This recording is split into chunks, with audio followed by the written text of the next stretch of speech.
ప్రభువైన యేసుక్రీస్తు ప్రభు వారి విమోచన కార్యాన్ని ఆయన జరిగించాడు.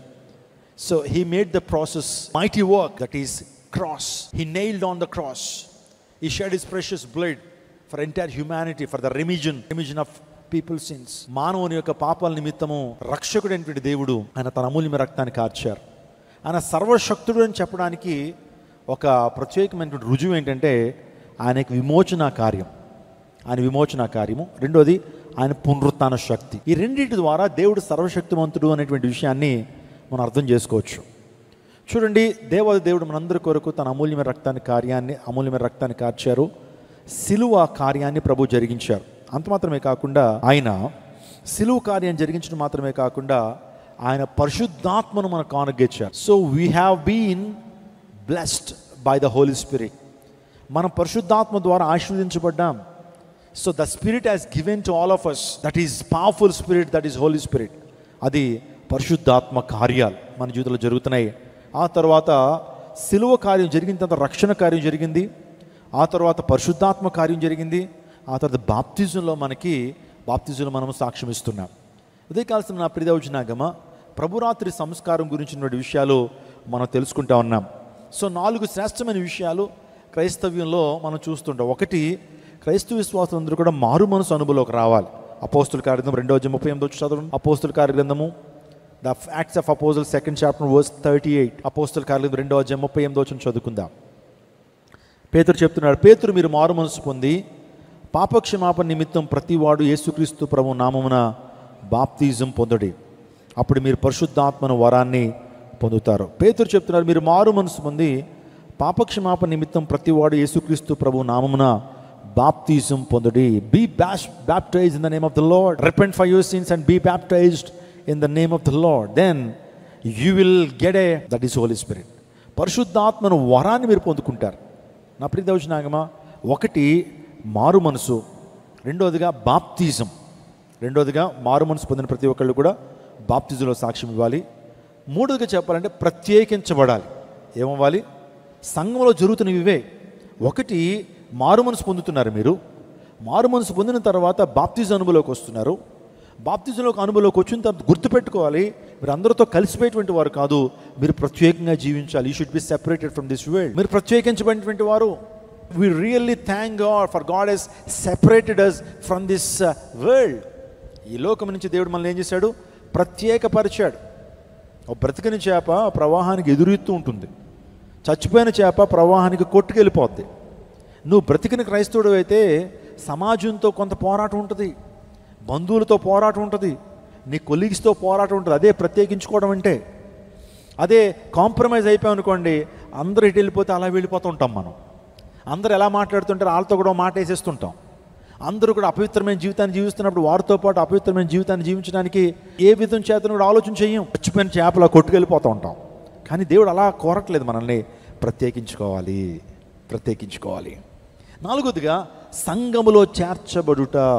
ఏం చేయటం? మనం సంఘములో చేర్చబడి అభివృద్ధి పొందుట. ఈ 4 అంశాలు మనం సంఘంలో చూస్తుంటాం.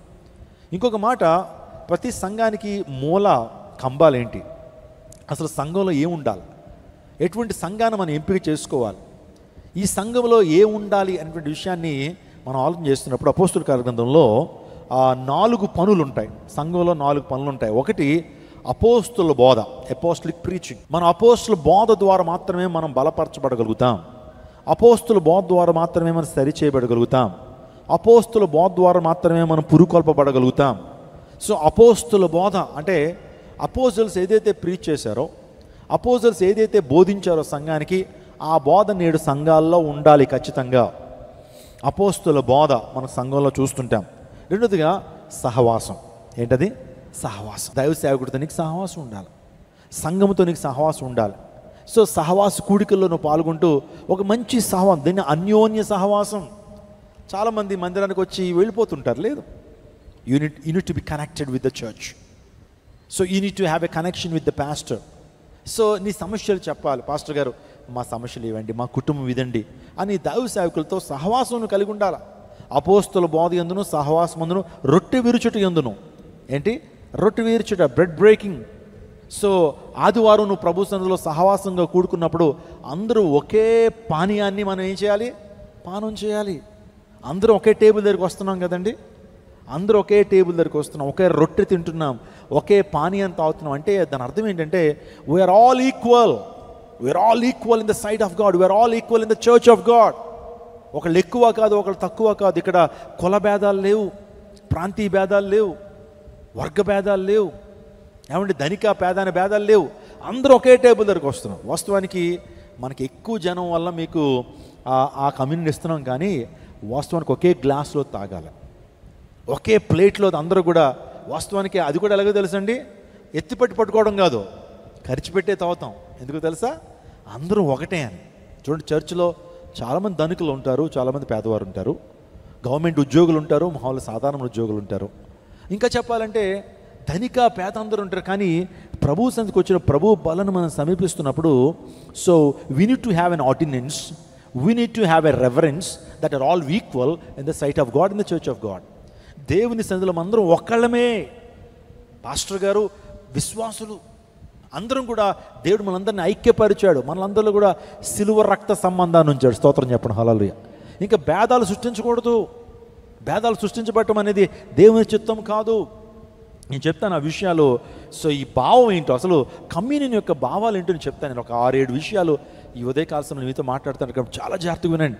కమ్యూనియన్ మనం చాలా సందర్భాలు తీసుకుంటున్నాం. ఏ విధానంలో కమ్యూనియన్ తీసుకోవాలి, ప్రభురాత్రి భోజనాన్ని ఏ విధంగా మనం అప్రోచ్ అవ్వాలో చెప్తున్నాం. ఆ తర్వాత ప్రార్థన చేయటి యందు 4 విషయాలు. ఒకటి అపోస్తుల బోధ, రెండవది సహవాసము, మూడోది రొట్టె విరుచుట, నాలుగోది ఏంటి?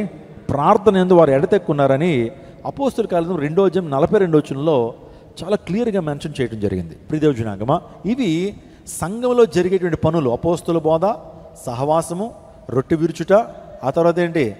ప్రార్థన. ప్రార్థన మనం చూస్తున్నాం. ప్రియదేవ జనాంగమా, దేవాదేవుడు ఆయన సిలువలో తన అమూల్యమైన రక్తాన్ని ఎందుకు కార్చారు? ఆయన మరణం ద్వారా మనకు ఒరిగినటువంటి లాభం ఏంటి? ప్రభువారు ఎందుకు మరణించాడు? Why did Jesus died on the cross? Why did Jesus shed his precious blood? Why did Jesus made that sacrifice on the cross of Calvary? ఎందుకు ఆయన కలువరి గిరిపై ఆ త్యాగం ఎందుకు చేశాడు ఆయన? ఆ త్యాగం ద్వారా, మరణం ద్వారా మనకు వచ్చినటువంటి లాభం ఏంటి? చాలామంది మరణిస్తారు. చాలామంది ప్రతి 2 సెకన్లకి 3 సెకన్లకి ఒక వ్యక్తి లోకంలో మరణిస్తున్నాడు. కానీ వీరి మరణాలకి యేసుక్రీస్తు ప్రభు మరణానికి వ్యత్యాసం ఏంటి? యేసయ్య మరణం మనకు ఇటువంటి ఆశీర్వాదం తీసుకొచ్చిందని అంటే చాలా సందర్భాల్లో చెప్తున్నాను. యేసయ్య మరణము మనల్ని నీతిమంతులుగా చేసింది. The death of Lord Jesus Christ has made us as righteous people. నీతిమంతులుగా మనం తీర్చిదిద్దబడ్డామంటే, నీతిమంతులుగా మార్చబడ్డామంటే అది యేసు ప్రభు యొక్క మరణం ద్వారానే. రోమపత్రిక 5వ అధ్యాయం 9వ వచనం చదవండి ఒకసారి. రోమపత్రిక 5వ అధ్యాయం 9వ వచనం. రోమపత్రిక 5వ అధ్యాయం 9వ వచనం. రోమపత్రిక 5వ అధ్యాయము 9వ వచనాన్ని చదువుకుందాం. కాబట్టి ఆయన రక్తం వలన ఇప్పుడు నీతిమంతులుగా తీర్చబడి మరింత నిశ్చయముగా ఆయన ఉగ్రత నుండి రక్షింపబడుదుము. కాబట్టి ఆయన రక్తం వలన ఇప్పుడు నీతిమంతులుగా తీర్చబడి, అంటే ఆయన రక్తము ఎలా కార్చబడిందంటే ఆయన మరణించడం ద్వారా, ఆయన మరణం ద్వారా మరింత నిశ్చయముగా ఆయన ద్వారా ఉగ్రత నుంచి రక్షించబడదుము. నీతిమంతులుగా తీర్చబడిన మాట అంటలేం చేసుకోండి మీరు. So we have been justified as righteous people by the death of Lord Jesus Christ. నీతిమంతులుగా తీర్చబడటం అంటే ఈజీయా? నువ్వు ₹1 కోటి ఇచ్చిన నీతిమంతులుగా తీర్చానంటే ఎవరు నీతిమంతులుగా తీర్చుతారు నిన్ను? లేకపోతే అనేక దేశాలు తిరిగావు, అనేక నదుల్లో నువ్వు స్నానం చేసావు, నీతిమంతులుగా తీర్చబడతావా అంటే కాదు.